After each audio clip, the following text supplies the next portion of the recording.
గురించి చర్చించుకుంటున్నాము. ఈ రోజున మనం ఎట్లా ఆధ్యాత్మిక రంగంలో పురోగతి పొందాము, ప్రోగ్రెస్ అయ్యాము అని తెలుసుకోవడం అనేది పూర్తిగా వ్యక్తిగతమైనటువంటి భావము.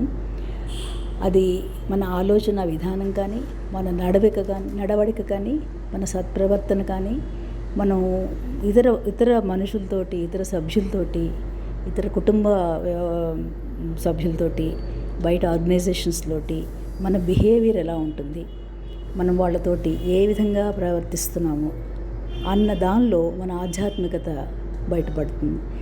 అంటే ఆధ్యాత్మిక రంగంలో మనం ముందుకు వెళ్తున్న కొద్దీ మనము భగవద్గీతలో చెప్పినట్టుగా కష్ట సుఖాలని, సుఖ దుఃఖాలని సమభావంతో సమానంగా స్వీకరించడమే.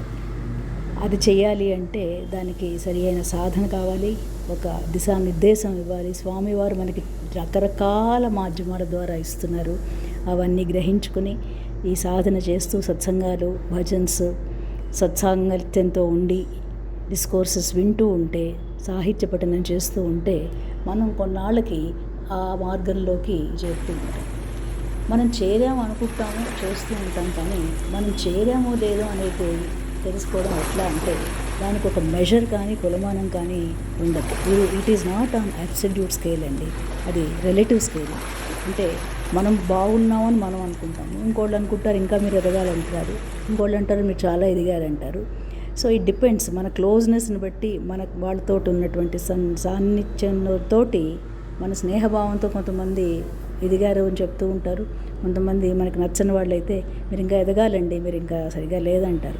సో ఇవన్నిటికీ అతీతంగా వెళ్ళగలిగి మనని తిట్టినా, మనని పొగిడినా మనమే, మనకి ఎవరు చెప్పవలసిన అవసరం లేదు. Because I know what I am అనే స్టేజ్కి మనం ఎదగగలిగాము అంటే అదే ద ఇండెక్స్ ఆఫ్ ప్రోగ్రెస్.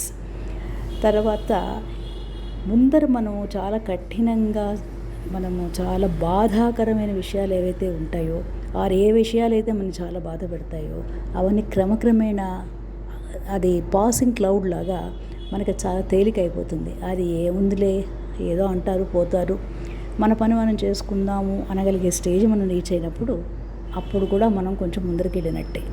ఆధ్యాత్మికం అంటే వేరే పెద్ద భూతంలాగా చూడక్కర్లేదండి.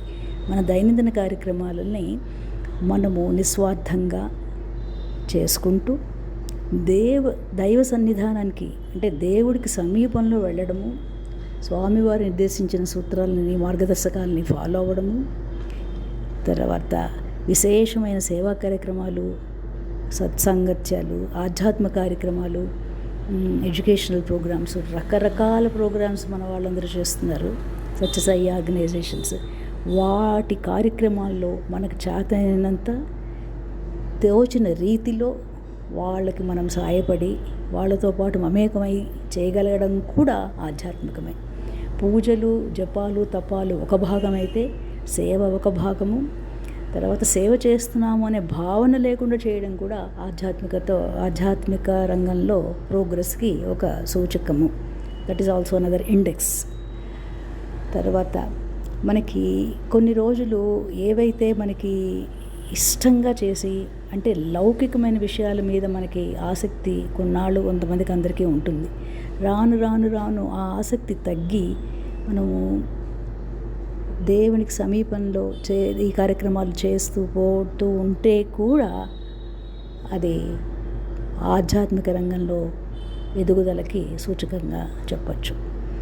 మనకి కొన్నాళ్ళు అయ్యాక ఏమవుతుందంటే ఎవరు తిట్టినా, ఎవరు పొగిడినా తిట్టినా కూడా అది మనకి అంటనంతగా ఉండాలన్నమాట. అంటే మనని కాదు, మనం చేయటం లేదు ఇది. It is not me who is doing, it is not I who is doing, it is Swami the perpetuator. We are only instrumental in his hands. ఆయన మన చేత, భగవంతుడు మన చేత చెప్పిస్తున్నారు, చేయిస్తున్నారు. మనం మానవ మాత్రులం కాబట్టి మొదట్లో కొంచెం జుగుప్స, అసూయ, ద్వేషాలు అవన్నీ పోవడం అనేది, ఎలిమినేషన్ అనే వర్డ్ లేదండి, ఇట్ ఓన్లీ రిడక్షన్. సో పూర్తిగా ఎలిమినేట్ అయితే మనం భగవత్ స్వరూపులం అవుతాం. మనం కాం కాబట్టి it's only elimination, it is only reduction process. నెమ్మదిగా తగ్గించుకుంటూ పోయి we tend to towards godliness అది చేర్చుకుంటూ ఉండాలి. ఇది నా గ్రహింపులో ఆధ్యాత్మిక పురోగతి అని చెప్పదలుచుకుంటున్నాను.